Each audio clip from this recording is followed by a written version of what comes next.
Happy Tuesday. It is Tuesday, June the 8th, 2021, and welcome to another edition of Tuesday with Thom. This edition of TWT comes to you all the way live. That is all the way live from New Orleans, Louisiana. New Orleans has always been good to me. I played football here in college. I played football here for my brief stay in the NFL. And I was also here a couple of years ago for 2 weeks to shoot a couple scenes in the film Queen and Slim. When I wasn't working, I got to do some fun things that you get to do in New Orleans. I went to the casino. I did the nightlife. I saw one of my favorite jazz musicians, Kerry Allen Lee. And I saw the New Orleans Pelicans get beaten by the Denver Nuggets of the National Basketball Association. And of course, I was working. And so that made it a fun shoot for me. It was short and sweet. I liked the people and they liked me. And this film has done very, very well. So after more than 15 months in varying degrees of lockdown, the United States is finally ready to reopen this summer, and the signs are that plenty of people are beginning to emerge into the light with their wallets loaded and their heart-seeking song, dance, and travel. 63% of United States adults have now received at least one vaccine dose, and as life returns to, quote, normal, hotels and concerts are selling out. Rental cars and rental homes booked up. Visits to museums and events are soaring. So, yes, I think we're all getting to have a little fun. That's right. We're getting to take a little vacation, and that's what I'm doing this week. But even when we vacate, the show has to go on. So everybody is here. Well, everybody is present and accounted for. Let me put it that way. But no, everybody is not here in New Orleans. That is the beauty of technology. Emily is in Auburn. Sean is in Boca Raton. Michael is in Atlanta. Barbara is in Birmingham. And our G-list guest is also in Atlanta.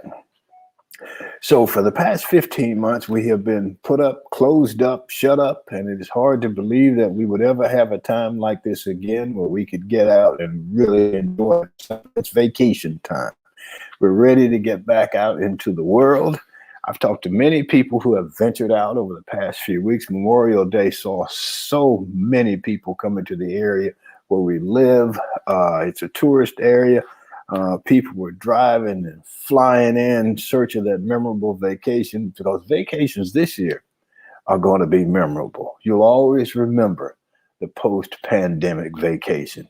Back in the day, we shot photos for our scrapbooks. I know I've got a couple of scrapbooks there at home. Scrapbooks captured the moments of our lives, fun moments, proud moments, family moments that intersected with some of the highlights of our lives.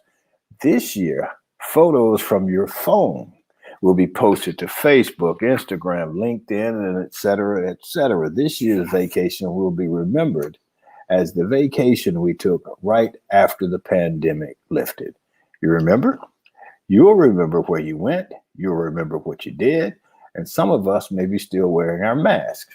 Me, probably. The kids will say, we went to so-and-so right near the end of the pandemic. You remember. So enjoy this time. This may be as close to, quote, normal as we will get. Certainly the world of work and school are forever altered. They will require a new normal, regardless of what the political people say. So let's enjoy this moment while we can. As they say in New Orleans, everyone who comes to New Orleans leaves with a great story. I'm sure I'll have one. I did rent a bicycle, so I will be bicycling all over New Orleans for the next week, and that'll be part of my story. So let's see. Tuesday with Thom, of course, is brought to you by our partners, the Best Girl Consulting Firm. Why is the girl spelled with a U, Thom? Go to the website, bestgirl.com, and read the story of Best Girl. I think you'll find that it's pretty cute. Let's go to Best Girl ad. Best Girl is a consulting firm that provides customized leadership, access and inclusion, public relations, communications, and organizational consulting services. Clients include Fortune 500 companies, utilities, higher education institutions, small businesses, and associations. Best Girl's team of consultants, led by Joyce Gilly-Gossam, Emily Hedrick, and Sean Jones, partners with business and education clients to promote organizational effectiveness, communication, motivation, and leadership. with always an impact on the bottom line.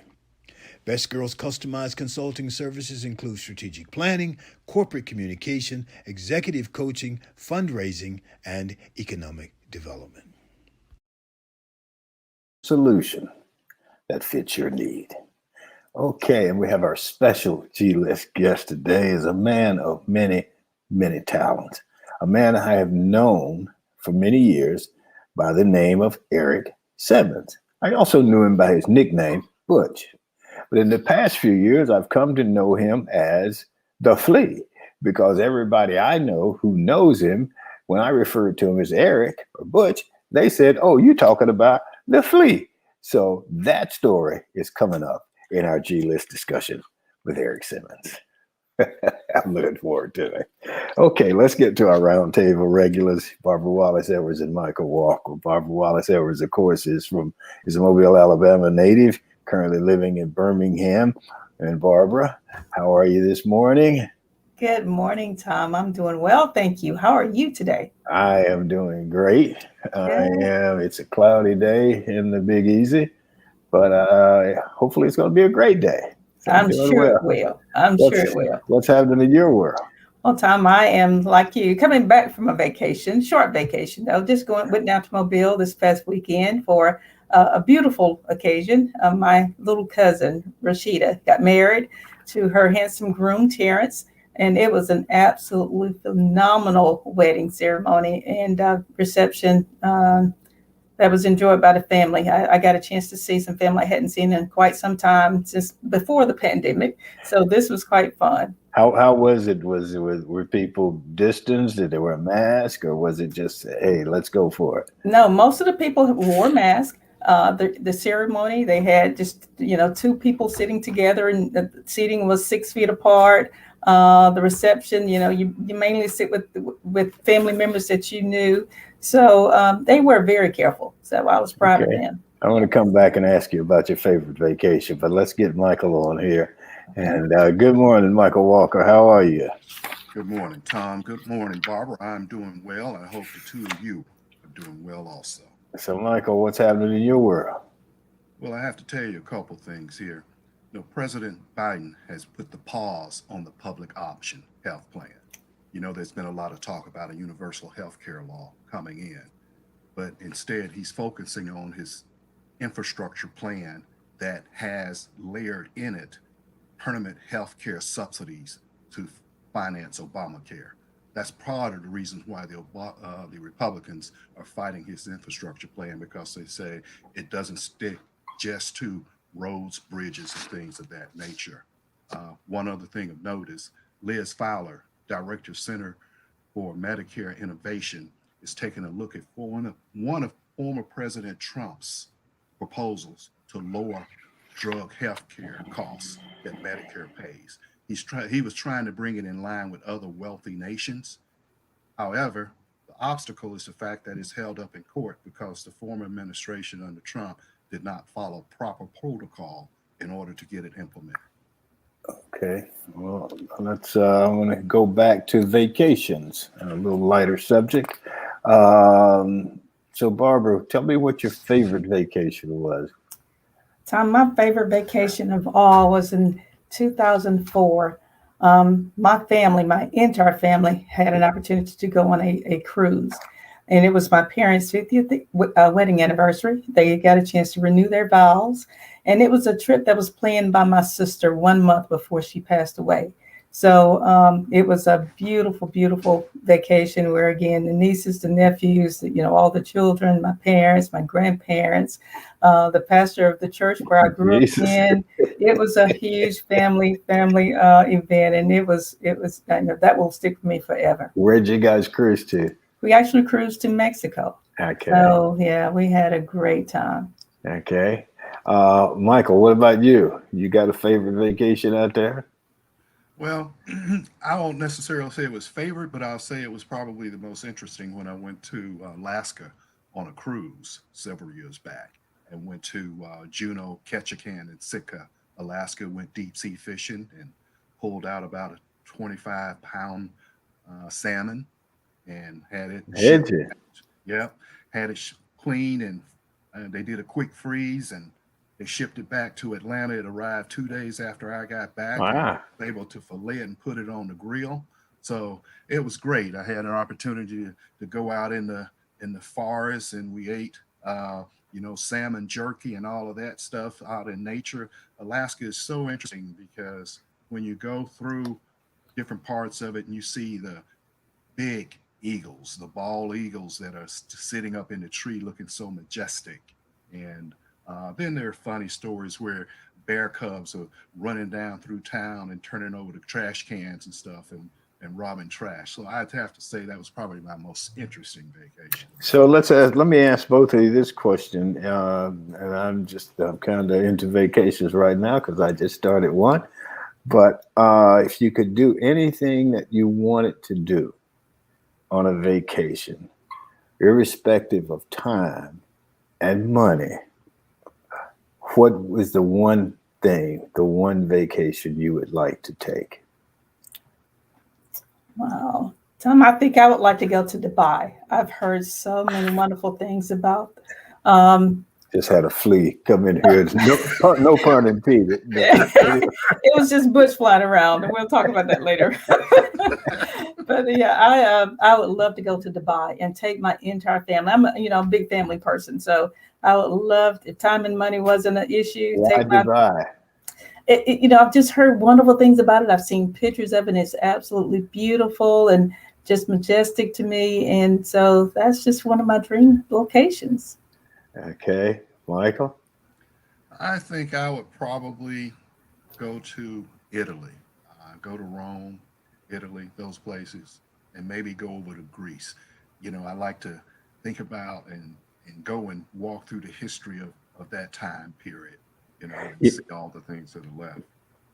I think that's one of the great things about some vacations is just the historical part of it. I mean, Yes. I've been to Rome, and my God, when you see the Colosseum and you see those old structures, and you're thinking, how did they do this? Yes. Yes. They didn't have any of the, not only technology, but just the they didn't have a forklift. I mean, how did they get these huge stones up as high as they did? And how did you get the people, I guess, to buy into the fact that you're building this incredible structure? Mm-hmm. Right. It was amazing. Also, go ahead. I'd also like to go to Egypt to check out, the pyramids. Yes, I was going to say pyramids. I think would really be interesting as well. Yeah, and again, they didn't have civil engineers and architects at that time, but to create that, I just love to go and check out the history as to how people lived back in time long before us. I think one of the things that's really interesting is you get those, you see those structures, and you realize how young the United States is in comparison to these other countries, and you realize that the United States is pretty much the teenagers of the world. Most definitely. We know everything. We got all the answers. Just like a teenager. Interesting. Hey, Thom, you in New Orleans. And you referred to it as the Big Easy. That what they do now call it the Big Sleazy. Is it? Yes, it's known as the Big Sleazy now instead of. Okay. I don't know. I like New Orleans. I've enjoyed it every time I've been here. I came here with Auburn. We played in the Sugar Bowl against Oklahoma. Got killed. I came here when I was with the Buffalo Bills. We played the Saints. I think we won. I don't remember much about that time, to be honest. And then I was here a couple of years ago for Queen and Slim, which was really, really good. It was. I was here for 2 weeks, sometimes things work out in your favor in that business. Most of the time they don't, but this time it did in my favor. I was here for 2 weeks, but I only worked 3 days. So Wow. I had A lot of free time. I Yeah. had time to I walked over to the Smoothie King Center and watched the Pelicans play that big Jokic from Denver. Man, I saw Jokic play. I think that's how you pronounce his name. Yeah. And Julius Randle. And I couldn't believe the Lakers had gotten rid of Julius Randle. It's like, what is wrong with them? He was awesome, man. Right. And so it was great. Now, I don't know if you guys know Kareem Ali. Yes. Kareem's a jazz musician, actually from Auburn, Alabama.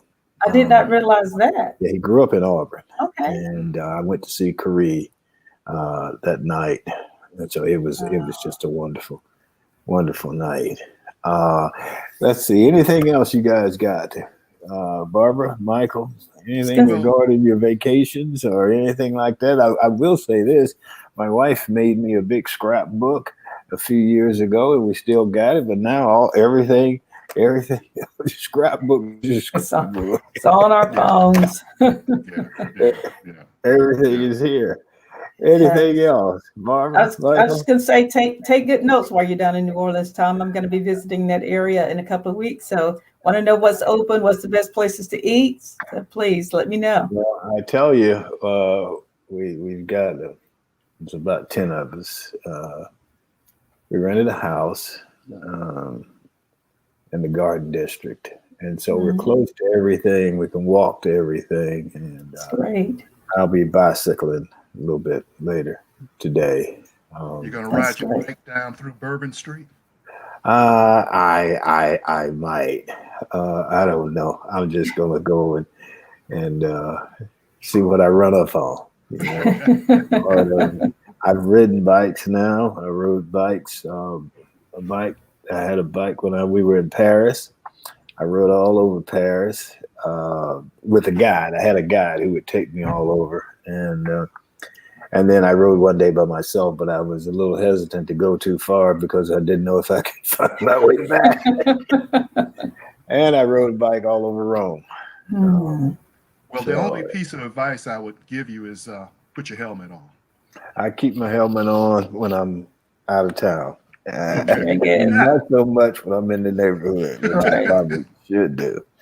So, okay, well, that's it. We're going to move on so that we have some time with the fleas. So we're going to go to the G list where everybody is a star. Remember, Hollywood's got the A list, but here on Tuesdays with Thom, we have the G list. So the G list is sponsored today by Mainstream Financial Group. Mainstream Financial Group provides financial services for both individuals and businesses. Their mission is to understand the unique needs of each and every client and work closely with those clients, assembling a planning team to develop and manage a plan to help you accomplish your defined financial goals. If you don't have financial goals, you're probably in trouble by this point in life. They have financial professionals that can offer the custom advice you need to mend together the pieces of your financial life and come up with a plan that's truly, truly comprehensive. You can take advantage of opportunities with tailored advice and the resources to act on it. After all, it's your money, it's your family, it's your legacy. Mainstream Financial Group, www.mainstreamfg.com, www.mainstreamfg.com, 205-324-0589. Look them up. I think you will be happy you did. Okay, so our G-list guest today is Mr. Eric Simmons, known as the Flea to many. I've been knowing Eric for quite some time, and I look forward to our talk today. So let me just tell you a little bit about him. Eric graduated with a business degree from Auburn University. He was a walk-on the basketball team, and we will have to talk about that because we were both walk-ons. Eric has worked for some very recognizable Fortune 500 companies, IBM, AT&T, General Electric, and W.W. Granger. His international business travels, we were talking about traveling earlier. His international business travels took him to Paris and Brussels and Hong Kong, where he closed sales of $500,000, $1 million, and $25 million, respectively. Eric is also a self-published author whose books have made Amazon's bestsellers list 78 times since January 2019. His books are in 130 libraries worldwide, including the renowned Schomburg Center for Research in Black Culture. Eric is the CEO of Essie Inc., a website development firm catering to individuals in small to medium-sized business. So let's get him on here and let's talk to him and see how he's doing. Eric, how are you, man? I'm doing great, Thom. Thank you so much for having me on. Your show is doing great, so I'm honored to be a part of it today. And to Barbara and Michael, hello to each of you guys and to all three, War Eagle. All right. Well, man, it's always good to see you. We go back so far, and I lost track of you for a while, so I'm going to jump right to this subject, but I want to talk to you about the books more than anything. But okay. I'm going to jump right to, I hadn't seen you in so long. And then every time I saw somebody, I say, hey, man, I saw Eric. They say, oh, you talking about the flea. You talking about the flea, the flea. Right. Tell me where the flea came from. Well, okay, Thom, let me give you some background. Okay. My mother was teaching a graduate class at Philander Smith College in Little Rock, and her students were so sure that I would be a boy, they nicknamed me Butch in class. And so they asked my mom, they said, when he's born, if he's a boy, please nickname him Butch. And my mom agreed. So I was born with the nickname Butch. Well, in the Black communities that I lived in Little Rock and in Montgomery, guys would pal around and joke with each other. And if they called you out of your name, let's say they said, hey, Junebug, and you reacted, Junebug stuck. You couldn't get rid of the nickname, right? Junebug was not a positive nickname either. Yeah, right. So the nickname would stick. So my freshman year at Auburn, I walked onto the basketball team. It was in October. Over 20 players tried out for the team. Each day we would have cuts. And I viewed it similar to the NFL free agent camps or whatever. Every day you'd walk in the locker room, and on the bulletin board, there would be a list of names. And if your name wasn't on the list, that meant you got cut. So we're going through all of these cuts. We get down to about 10 players. And one day I had a terrible practice, and we were down to maybe 2 cuts. And I happened to be walking. We were leaving the auxiliary gym. I was walking with Gary Redding, and I said, Redbird. We called him Redbird. I said, Gary, I've just cut myself. I'm not going to make the team. He says, Butch, he said, you're fine. You're all that the coaches are talking about. Just relax, come out and keep playing hard. So we finally get down. We get down to the final cut, and all of the walk-ons, there are about 5 players left. We walk into the locker room, and there are no names on the board. And I go, oh, my goodness, they cut all of us. None of us have made the team. Fortunately, Coach Davis announced 2 players would be Auburn Tigers, Mike Wilson and myself. So I'd made the team. We're scrimmaging one day, and I don't know why I remember that I had 24 points, but we had signed 5 high school All-Americans. 2 players were Parade Magazine All-Americans, wow. Mike Mitchell and Wayne Bracey. We had 4 blacks on that team that got drafted by the NBA. 2 players were first-team All-NBA All-Stars, Mike Mitchell and Eddie Johnson. So we had a who's who, some of the top basketball players in the world. I'm running rampant, and I've got 24 points. Our assistant coach, one of the assistant coaches, Larry Phillips, I'm pretty sure it was Coach Phillips. He's very animated, and he stops this scrimmage where I've got 24 points. He blows the whistle, and he's screaming at his scholarship players, I can't believe anybody can stop this little flea. What's going on? This flea is killing you guys. So I hear that, and I'm getting agitated because I'm like, hey, I'm saying to myself, hey, dude, don't call me flea. That's not my name. So we continue the scrimmage. I score 4 points. Coach Phillips has an absolute meltdown. He's yelling at the scholarship players. He says, damn it, can anybody stop this little flea? I ran up to Coach Phillips. I said, my name isn't Flea, it's Butch. And then I said to myself, uh-oh, I just said this in front of 8 black guys. You resume the scrimmage, all the black guys are calling me Flea. Everybody on the team is calling me Flea. 23 people in Memorial Coliseum are all calling me Flea. The name stuck. And I absolutely hated the name, but I came to like it. And it ended up, the nickname helped me get my first job in corporate America. After I graduated from Auburn, I had a company in mind that I really wanted to work for. They were probably the best paying company in the state. I get a phone call, and the interviewer, I heard the name of the company, but I didn't hear the interviewer's name. He says he wanted to take me through a 30-minute interview. I go through the interview. The interview is going great. And then at the end, the interviewer says, Eric, I see that you played basketball at Auburn University. I said, yes, sir, I did. And the interviewer says, well, I happen to have been at Auburn University around that same time, and I knew most of the basketball players, and I never heard of a guy named Eric Simmons. And I said to myself, oh, man, this interview is starting to go south. This interviewer thinks I'm lying on my resume. And I said, well, but I played at Auburn. Our head coach was Bob Davis. The interviewer says, I never heard of you.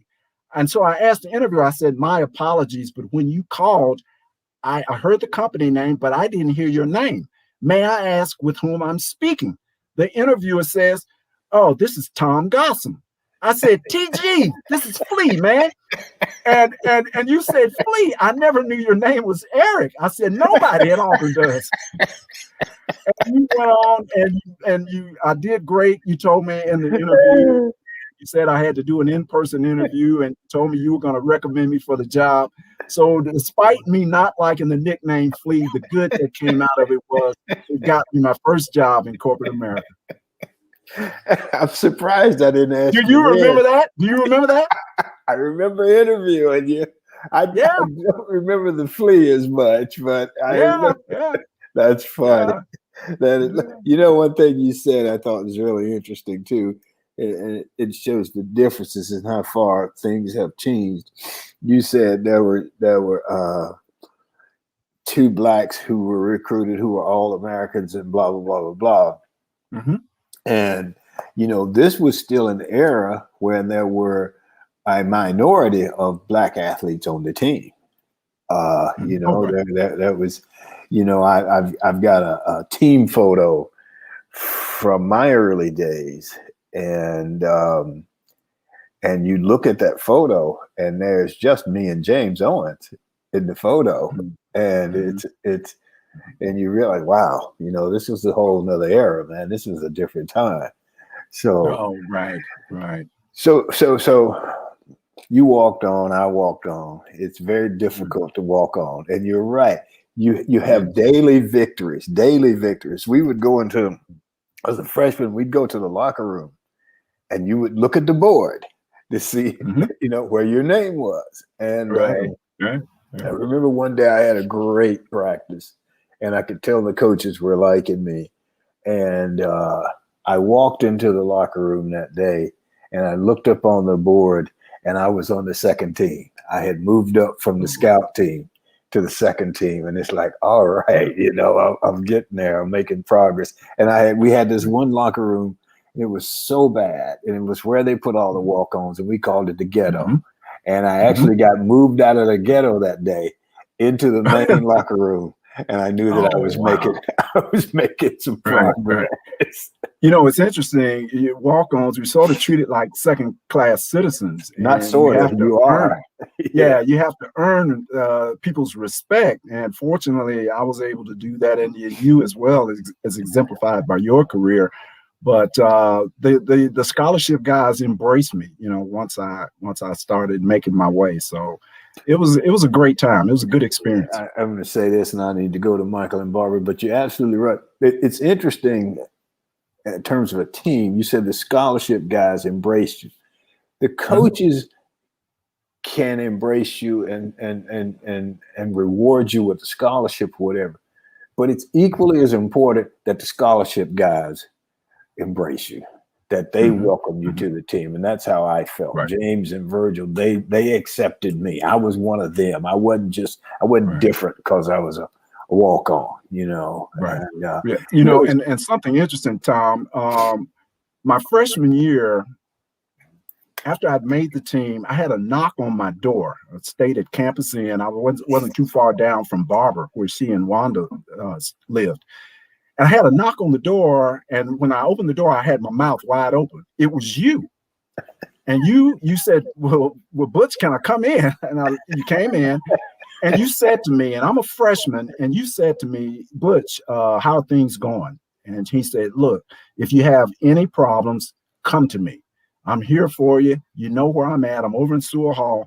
And you never would imagine how much of an impact that had on me, Thom. Oh, you reached out to me because when I got to Auburn, I didn't realize we were less than 1% Black population. Yeah. And so that was so meaningful for you to do that. So just want to thank you for that. It was, I appreciated you being out there, man. You know, it was a different time, and anybody that we could get that was making progress, it was a good thing. You played with my brother-in-law, Emmett. You guys were very, very special to me. Let me ask you about your business career, and then I want to talk about books with you. Okay. So you have worked for IBM, AT&T, General Electric, W.W. Granger. You traveled all over the world as a salesman, I think, pretty much. Correct. Tell us about your career.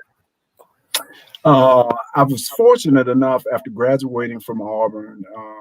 I had a business degree, as you mentioned earlier, and most of my jobs, I was always in a managerial position. And I joined IBM in 1982 because the sales bug had hit me. And so after 3 years with South Central Bell, I moved over to IBM.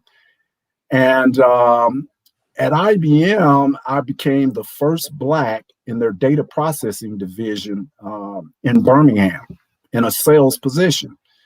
And that position required me to go through a year of training. IBM sales program was regarded as the best sales training program in the world. I made it successfully through that training program, Thom, and the most prestigious award that can be bestowed upon a trainee within IBM is being elected class president. Well, after about the fourth class, I believe it was, my classmates nominated me for class president. And of the 40 people in the room, Auburn, Michigan State, Vanderbilt, Duke, and UCLA were the only schools represented that were non-Ivy League. The rest of the group was Princeton, Yale, Harvard, the Wharton School of Business, you name it. So I get nominated and I won the election. Well, that was the first time to anyone's knowledge a Black man had ever been elected IBM class president. And it was a big deal because up until that time, every CEO in IBM's history had been an IBM class president. And so after the vote was tallied and I won, there was another Eric in the class. He and I walked out of the classroom, and a class instructor from 2 classes earlier was coming down the hall. He looks at Eric, he reaches his hand out, he says, Eric, congratulations on being a nominated class president. What a prestigious honor. You're going places. This is going to be great for your career. Eric, who was white, looked at the man and says, well, thank you, but it was this Eric. And the guy just shook my hand and walked off. So I was fortunate enough, I call it a microaggression, right? Slight indignities geared towards Black people. During my IBM career, I had an opportunity. I closed a sale at the governor's office of the state of Alabama. I sold a computer system. You never dealt with the governor directly. You dealt with his chief of staff. And the chief of staff was Al Childs. And he was about to kick IBM out of the governor's office. And fortunately, I saved the account, closed the deals, put a computer system in. I'm leaving the complex one day through an underneath tunnel, a tunnel underneath the state capitol, and a man is being wheeled in a wheelchair. He comes in, there's a Black state trooper who's his bodyguard. It's the governor. The governor extends his hands. He says, you're my IBM sales rep, aren't you? And I shake his hand. I said, yes, I am. He says, you're doing a great job. He said, keep up the good work. That man was segregationist governor, George Corley Wallace. Yeah. And he the same man that stood at the door of the University of Yeah. Alabama to deny blacks entry Yeah. had his staff had purchased a computer system from IBM through a black sales rep. Yeah. After my IBM career, I spent a little time at General Electric, where I was selling diagnostic imaging equipment, CAT scanners, MRI, and X-ray. Well, the year that I joined General Electric after an 11-year career at IBM, healthcare reform hit. And you couldn't get a doctor to even talk to you about a $3 million MRI machine. I mean, sales just came to a screeching halt. Well, at this time, my mother was starting to get up in age. She was living alone. I felt like if we could get maybe to Atlanta, get closer to home, that would be beneficial. So fortunately, I landed a job at AT&T. And, you know, when I was with South Central Bell, we were the most profitable Baby Bell. So I was working for AT&T, but through the subsidiary South Central Bell. So this was my second stint at AT&T, which I worked for about 6.5 years, and I was in their data networking group. Well, AT&T went through a right sizing, and you had to have 7 years, and you'd get a package to leave the company, right? Well, I didn't have enough time, so I didn't get the package, and our group got downsized. So I was fortunate enough to land with MCI. They had a position for a senior sales consultant, and in the ad, when I looked at it, I said, wow, it looks like somebody copied my resume. I sent my resume into MCI. I get a call from a director in New York. He says, Eric, this is Ralph Johnson. We've gotten your resume. It looks interesting. I'd like to have a 30-minute telephone interview with you. He said, but I got to ask you something. He said, it looks like you copied our ad. I said, Ralph, that's funny that you would say that because I thought someone had taken my resume and turned it into an ad. So we got off to a great start. The job involved international sales, right? So the first international experience I had, I went over to Brussels, and we were working on an opportunity with Vopak, VOPAK, which at that time was a division of Shell Oil. So I gave my presentation, gave the benefits as to why the customer should do business with us. Before the meeting was concluded, they told us that we had won the business and it was $1 million opportunity. So my manager had flown in. He was in Germany. He had come over to Brussels and told me I did a great job. He left. And the next day I get a call from him. He says, Eric, we've got a deal that's going south in Paris. I need you to get there ASAP because we got $500,000 on the line. I said, sure, I'll catch the first plane out. He says, no, you've got to get on the bullet train. You got to be there tomorrow. So I get on a bullet train, never been on a bullet train before. I had a handheld camera to take pictures when I was in Brussels, right? So I'm trying to film the landscape in this bullet train. And once it ramped up to full speed, it's probably going 200 miles an hour. Yeah. Everything is flying by like this. Yeah. Can't videotape it, right? I get to Paris and they call lines queues, Q-U-E-U-E. They're not lines, they're queues. So I'm in this queue waiting for a cab. Cab picks me up. The guy is driving literally like a bat out of hell. I mean, I'm scared to death in this cab. All of a sudden, we come to this massive complex that is just gorgeous. And I'm saying to myself, wow, that's the Louvre, where the world's greatest art is held. The Mona Lisa is in this complex, right? And probably got the most security, more security than Fort Knox. The guy is heading right toward the facility and he's driving through it. We're in the courtyard of the Louvre in Paris. I'm going, oh my goodness, we're getting ready to get arrested. Police are going to be on the other side. This guy is crazy. Fortunately, another car comes through and I'm saying, they let cars drive through this with all of this art? And, you know, I just couldn't believe it. So we drive, he takes a right turn. I see a piece of architecture and it's brown. And I asked the cab driver, I said, excuse me, is that the Eiffel Tower? Well, the French still have some issues with Americans from World War II. So, you know, they're not as friendly towards us for some reason, right? I think they feel we jilted them during World War II. So this cab driver looks in the rearview mirror at me and his eyes roll up in his head like, you dumb American. He goes, oui. So it's confirmation that it's the Eiffel Tower. So we turn, and it turns out my hotel is right across the street from the Eiffel Tower. We go to the customer meeting where we're about to lose the business. I'm signing in. I can't get in for some reason. Can't figure this out. I'm at the reception area 10 minutes, and the receptionist finally gives me my visitor's pass. Well, it turns out they were checking me on Interpol. Now, I'm like, why would they check me on Interpol? I'm like, I mean, wait a minute. I mean, is this a case of, police looking for a black man, right? So the reason why they were looking at me in Interpol was one of the Air Liquide facilities. That was the company that we were visiting, and they made the oxygen tanks for hospitals. That was one of their most popular products. They had a facility that had been terrorized, a terrorist attack. So they were being extra precautious. We go through a revolving door. I get stuck in the revolving door. Now we're about to be late for the meeting. It turns out I don't need you to speak through this. Okay. Yeah. Okay. So go through the revolving door. I get up to the meeting, and I meet the executive, and I go, "Bonjour, Monsieur David." The customer starts conducting the entire meeting in French. And when he stopped speaking, I said, "With all due respect, Monsieur David, you just got all the French that I know." And the whole room cracks up because they thought I was French. And then once they realized I didn't speak French, it was a great icebreaker. We ended up closing a $500,000 sale.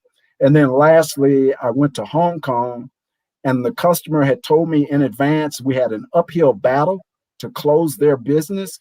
6 months later, I won the customer's trust, and I closed a $25 million sale. Good deal. I want from to FedEx talk about books, but let me get Barbara and Michael on here, and then I'll come back. Barbara, Michael. Barbara, you want to go first? I do. Good morning to my dear friend Butch. How are you today? Good morning. I'm doing great, Barbara. It's good to see you again. Good to see you as well. I have to tell you all, Butch is the reason I actually ended up staying in Auburn. I came to Auburn in 1975 as a freshman, wet behind the ears, didn't know anything about being away from home. That was my first real experience of being away from my parents. And so Butch and several others at Auburn became my family. Michael Walker, of course, is included in that number. And we had a very close-knit group there. So good morning, family. But I do have a question for you, Butch. I know back in 1976, I think you became a member of Omega Psi Phi Fraternity Incorporated. I was there for that experience, but will you tell us, how has that impacted your life, or has it had an impact on your life? An extremely positive impact. Omega Psi Phi embodied a lot of things that my mother had instilled in me. And the fraternity at Auburn served as a reaffirmation, drive, determination, trying to do the right thing, reaching out your hand to help others. And it was a great experience. And I look at it like this. When I pledged, it was like you need steel. Well, to make steel, you need fire. And Auburn was that fire that I needed to just help mold me and help put me in a direction that would help me be successful later in life. So it was a meaningful experience. And our fraternity, a lot of people don't know this, but we had the highest GPA of any fraternity on campus. We had some brilliant people, Henry Aldrich, Charles Nesbitt, Sidney Brewer. And so it was wonderful, Barbara. I'd like to comment on that just for a minute. The Qs and all the black fraternities, but they came on campus as a result of a meeting we had with President Philpott. We had a march on President Philpott's office. It was about 10 or 12 of us, and we made our list of demands to President Philpott. And one of those demands was that the social atmosphere needed to be better and needed to be changed. And as a result, DC Madison was from Tuskegee, and the Tuskegee guys came over and made the first line of the Omegas. And so that's just a little Auburn history. Michael, you got a question for Butch? Well, yes. Good morning, Flea. What's up, man? Good to see Good morning, Michael. you. I think you just got a new nickname, the Fixer. Because that's what they used you as in your That's career, right. the Fixer. They Yeah, gave you all the that's true. tough assignments. My Right. question is, let's go back to basketball at Auburn, and I want to get your perspective on what kind of job Bruce Pearl is doing now.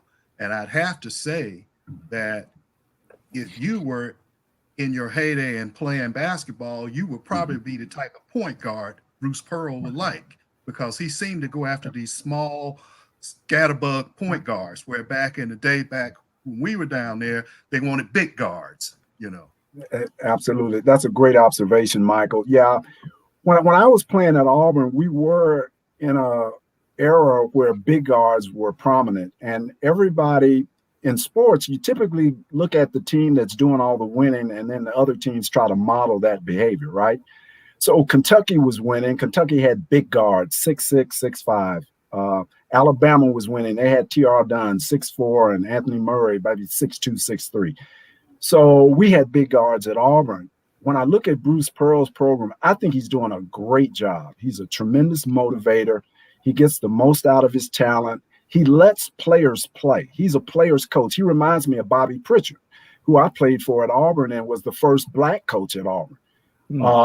So, yeah, I think I would have fit very well in the Bruce Pearl system back in the day, Michael, in my heyday, because he does tend to like disruptive small point guards that can penetrate and dish. And that was a big part of my game. So I think I would have fit in well with him. I do too. So let me ask you about your book life. You started out writing a book about you and your mom. Correct. And tell me the title about Fallen. What's the title of it again? Yeah, Not Far from the Tree is about my life being raised by a single Black mom and the values that she instilled in me that I believed helped me to go on to be able to excel academically, athletically, and in corporate America. And Michael and Barbara and Thom, I believe my mother put me through what I call a microaggression grooming process.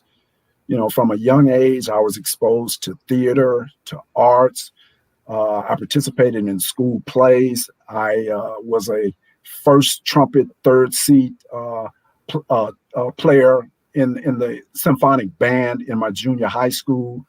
I won a spelling bee contest in the city of Little Rock. She sent me to Akron, Ohio every summer, where I had to interface on airplanes alone with nothing but white people. She showed me preparation that goes into public speaking. She always talked to me positively and said, Butch, you can do anything, you can be anything in life that you want if you put your mind to it. And so Not Far from the Tree is about those valuable lessons, that microaggression grooming process that my mother provided me, that I'm trying to share, particularly with other young Black men and women who themselves may come from a single parent background, to show them that there are possibilities in life. And all you have to do is look no further than me. And if I can go to Hong Kong and close a $25 million sale, so can other young Black people. So that's the genesis of the book. Okay. And your book has done really, really well. Yes, it has. And I want to get back to Michael and Barbara, but you then went on to write other books, and you've done well in placing them in library and in sales. Right.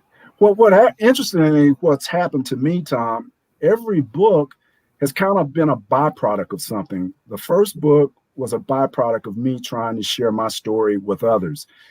After people learned that I had self-published my book, I was getting so many inquiries about, well, how did you do that? So I wrote a book on how to self-publish. Once I wrote that book, I started having success getting my self-published works into libraries. And so I wrote an article that ultimately became the top Google search result out of over 2 billion when you typed in the words, getting your book in the libraries. So after I wrote the article, it dawned on me, I said, well, you need to turn this into a book, which I subsequently did. And then when we had the pandemic, all the data seemed to indicate that libraries, their funding might be cut. So I decided to consolidate my self-publishing book with my library book and came up with Self-Publisher's Toolkit, which is designed to help people not only learn how to self-publish, but then give them a market, libraries, which is a $3 billion market, give them a market that they can begin actively selling their books and marketing their books to. So that's sort of the evolution of each book. They've been a byproduct of something positive that happened, and I'm trying to provide information and help others. That's fantastic, man. Barbara, Michael, anybody got a question for Butch? I do. Butch, I think you were born in Little Rock, Arkansas, but you ended up moving to Montgomery, Alabama. And I think that's where you graduated high school. How did that transition happen? This is a really incredible story. When I was 13, my mother was physically assaulted at gunpoint. Somebody broke into our home, attacked her, and my mother caught me walking out the door with a butcher's knife because I had found out who I suspected had perpetrated this crime, right? Oh. And so my mother was so concerned about my well-being and my future. We packed up 2 suitcases and we went to the bus station with the clothes on our back. We left all of our belongings in Little Rock, Arkansas, refrigerator, TV, everything. Wow. And moved to Montgomery to live with my grandmother, because my mother felt that my dad, who was in Montgomery, could possibly be someone that could kind of get me back on track versus me being a 13-year-old angry young Black man that might be headed towards a life of juvenile detention. Wow. So my mother moved me to save me. Very interesting. Wow. Yeah. Michael? Yeah, and I touch on that in my memoir. Yeah. Yes. Wow. Okay. Yeah. The question I have, and you've somewhat answered this, but I kind of wanted maybe a clearer answer. What was your inspiration to write your first book in the first place? What was my inspiration? Interestingly, once people heard my stories, they heard about my life growing up. They heard about the Auburn walk-on scenario. They heard about Brussels, Paris, Hong Kong. Coworkers would say to me, this was over a 20-year period. They say, like, you ought to write a book about this. People just won't believe this. And so that was one motivation. But the other thing that happened to me, Michael, I wanted to know more about who I am. So I spent 9 months doing genealogical research to find out where in Africa I came from. And then I wanted to dovetail that information into stories about my ancestors here in the United States so that my children would have a legacy, have information that they could draw back on after I'm gone to say, this is who I am. This is where I'm from. And I learned I'm 39% Nigerian, 27% Cameroonian. So now I know who I am. So when someone asks me, Eric, where are you from? Instead of being in a business meeting and saying, it's embarrassingly, I'm from Little Rock, Arkansas. Now when someone asks me where I'm from, I can say, I'm from Nigeria and also part Cameroon. So those were the motivating factors. So when they ask me where I'm from and I say Titusville, I need to go a little deeper than that. Huh? You need to go deeper. You need to go a little bit deeper, Thom. Okay. hey, Butch. You have put these. What do you say? People always ask me, always tell me, I'm going to write a book. I'm going to write a book. I'm going to write a book. And my friend Big D was the first guest we had on Tuesday with Thom. And Big D called me up and he says, I'm ready to write this book. What do I do? What do I do? And so I gave him about the simplest advice I know is you write 1 page a day. If you write 1 page a day, at the end of a year, you'll have a book. And you get to massage and work that page, and he did it, and it worked for him. He did it. His book has done really, really well. What do you tell people who say, "I've got this great idea, I want to write a book"? The first thing I suggest, Thom, is to write an outline, because that outline is going to help you get the book organized. And then once you've got your outline, one of the things I recommend is set aside a certain number of hours a day. And for my books, I try to set aside 4 hours a day. And even though I might not meet that objective every day, what it's doing is it's getting me into a rhythm and to a routine to create my work. And then I also use technology to help me write. I use speech to text. First I used a product called Dragon, and that was very good. But now Microsoft Word has a pretty decent speech to text solution. And so my getting your book in the libraries, I did that entire book speech to text.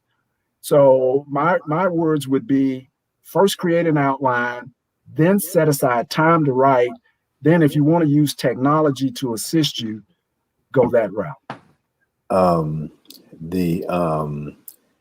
I found that I do 3 hours a day, and I think, but I don't have to write the entire 3 hours.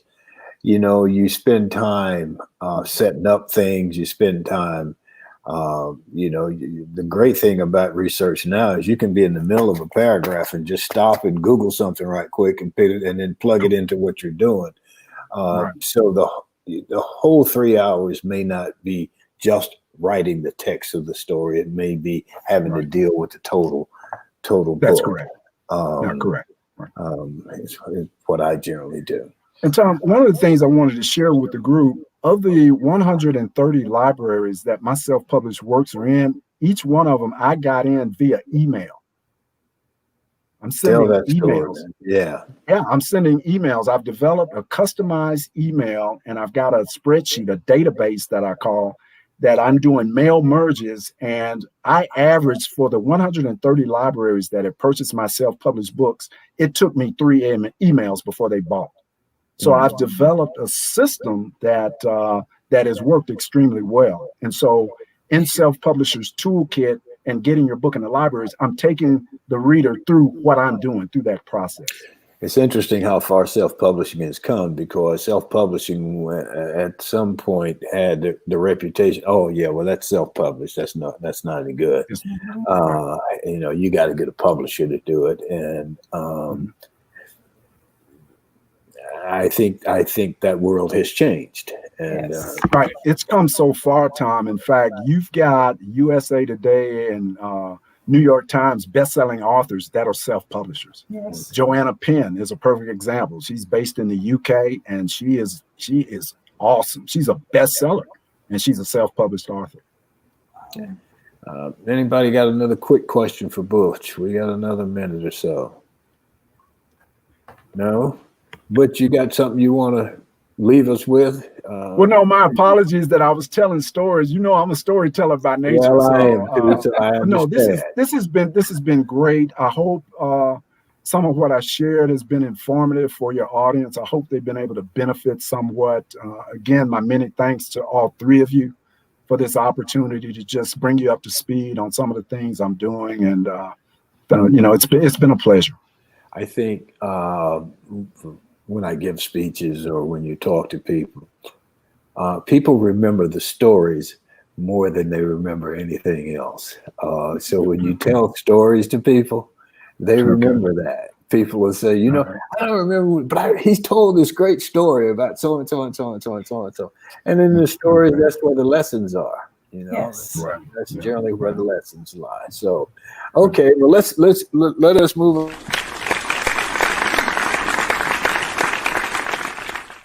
Appreciate it. So let me have as I see it, closing comment on writing a book. Eric Simmons has written 4 books. And I remember when I finished my first book, Walk On, the publishers congratulated me on turning in my draft, completed draft through all the rewrites and so on and so forth. And they congratulated me not for the sales, but just for the actual manuscript. And what I learned is the deed, the achievement is in writing it and putting it together. And as Butch says, doing the outline, making sure you got the thread all the way through it and so on and so forth. So I want to offer congratulations to all of you out there who have won it and who are sitting in front of the computer, hitting the keys and making it happen. It's your thing, man. Keep doing it. Never think you can't do it.